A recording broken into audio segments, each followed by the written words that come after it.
Hi, boys and girls. Today we are going to be reading this book. The title is Chrysanthemum by Kevin Henkes. And I need you to pay close attention to all the details in the book as I am doing the read aloud to you. Okay, so here we go. The day she was born was the happiest day in her parents' lives.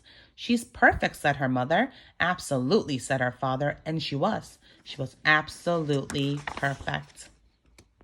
Her name must be everything she is, said her mother. Her name must be absolutely perfect, said her father, and it was. Chrysanthemum.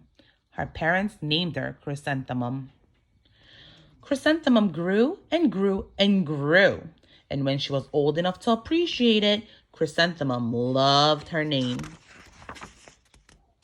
She loved the way it sounded when her mother woke her up. She loved the way it sounded when her father called her for dinner. And she loved the way it sounded when she whispered it to herself in the bathroom mirror. Chrysanthemum, chrysanthemum, chrysanthemum. Chrysanthemum loved the way her name looked when it was written with ink on an envelope. She loved the way it looked when it was written with icing on her birthday cake. And she loved the way it looked when she wrote it herself with her fat orange crayon. Chrysanthemum, chrysanthemum, chrysanthemum. Chrysanthemum thought her name was absolutely perfect, and then she started school. On the first day, Chrysanthemum wore her sunniest dress and her brightest smile. She ran all the way. Hooray, said Chrysanthemum. School! But when Mrs. Chud took roll call, everyone giggled upon hearing Chrysanthemum's name. It's so long, said Joe. It scarcely fits on your name tag, said Rita, pointing. I am named after my grandmother, said Victoria. You're named after a flower. Chrysanthemum wilted. She did not think her name was absolutely perfect. She thought it was absolutely dreadful. The rest of the day was not much better. During nap time, Victoria raised her hand and informed Mrs. Chud that Chrysanthemum's name was spelled with 13 letters. That's exactly half as many letters as there are in the entire alphabet, Victoria explained. Thank you for sharing that with us, Victoria, said Mrs. Chud. Now put your head down. If I had a name like yours, I'd change it, Victoria said as the students lined up to go home. I wish I could, thought Chrysanthemum miserably. Welcome home, said her mother. Welcome home, said her father. School is no place for me, said Chrysanthemum. My name is too long. It scarcely fits on my name tag, and I'm named after a flower. Oh, pish, said her mother. Your name is beautiful and precious and priceless and fascinating and winsome, said her father. It's everything you are, said her mother. Absolutely perfect, said her father. Chrysanthemum felt much better after her favorite dinner, macaroni and cheese with ketchup, and an evening filled with hugs and kisses and parcheesi. That night, Chrysanthemum dreamed that her name was Jane. It was an extremely pleasant dream.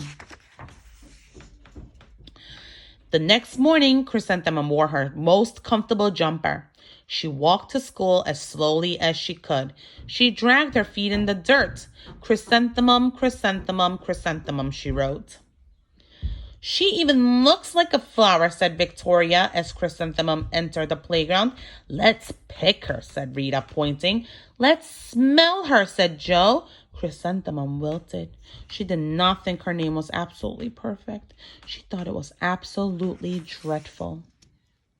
The rest of the day was not much better. During nap time, Victoria raised her hand and said, A chrysanthemum is a flower. It lives in a garden with worms and other dirty things. Thank you for sharing that with us, Victoria, said Mrs. Chud. Now put your head down. I just cannot believe your name, Victoria said as the students lined up to go home. Neither can I, thought Chrysanthemum miserably. Welcome home, said her mother. Welcome home, said her father. School is no place for me, said Chrysanthemum. They said I even look like a flower. They pretended to pick me and smell me. "Oh, pish," said her mother. "They're just jealous and envious and begrudging and discontented and jaundiced," said her father. "Who wouldn't be jealous of a name like yours?" said her mother. "After all, it's absolutely perfect," said her father. Chrysanthemum felt a trifle better after her favorite dessert, chocolate cake with buttercream frosting, and another evening filled with hugs and kisses and parcheesi. That night, Chrysanthemum dreamed that she really was a chrysanthemum. She sprouted leaves and petals. Victoria picked her and plucked the leaves and petals one by one until there was nothing left but a scrawny stem. It was the worst nightmare of Chrysanthemum's life. Chrysanthemum wore her outfit with 7 pockets the next morning. She loaded the pockets with her most prized possessions and her good luck charms. Chrysanthemum took the longest route possible to school. She stopped and stared at each and every flower. "Chrysanthemum, chrysanthemum, chrysanthemum," the flowers seemed to say. That morning, the students were introduced to Mrs. Twinkle, the music teacher. Her voice was like something out of a dream, as was everything else about her. The students were speechless. They thought Mrs. Twinkle was an indescribable wonder. They went out of their way to make a nice impression. Mrs. Twinkle led the students in scales. Then she assigned roles for the class musicale. Victoria was chosen as a dainty fairy queen. Rita was chosen as a spiffy butterfly princess. Jo was chosen as the all-important pixie messenger. And Chrysanthemum was chosen as a daisy. "Chrysanthemum's a daisy, chrysanthemum's a daisy," Jo, Rita, and Victoria chanted, thinking it was wildly funny. Chrysanthemum wilted. She did not think her name was absolutely perfect. She thought it was absolutely dreadful. "What's so humorous?" asked Mrs. Twinkle. "Chrysanthemum," was the answer. "Her name is so long," said Jo. "It scarcely fits on her name tag," said Rita, pointing. "I'm named after my grandmother," said Victoria. "She's named after a flower." "My name is long," said Mrs. Twinkle. "It is," said Jo. "My name would scarcely fit on a name tag," said Mrs. Twinkle. "It would," said Rita, pointing. "And," said Mrs. Twinkle, "I am named after a flower, too." "You are?" said Victoria. "Yes," said Mrs. Twinkle. "My name is Delphinium Twinkle. And if my baby is a girl, I'm considering Chrysanthemum as a name.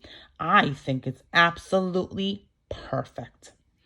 Chrysanthemum could scarcely believe her ears. She blushed. She beamed. She bloomed. Chrysanthemum, chrysanthemum, chrysanthemum.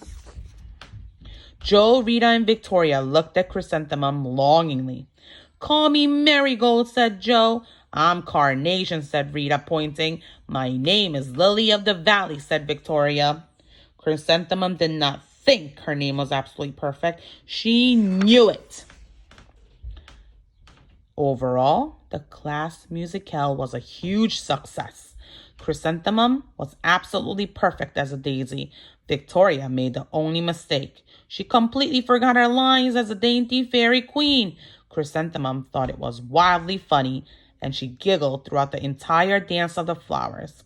Eventually, Mrs. Twinkle gave birth to a healthy baby girl, and of course, she named her Chrysanthemum. That's the end of the book. I hope you guys enjoyed the book.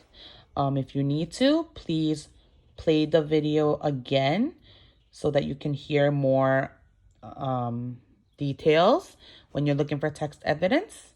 Okay, so enjoy the rest of the assignments for this week. Bye.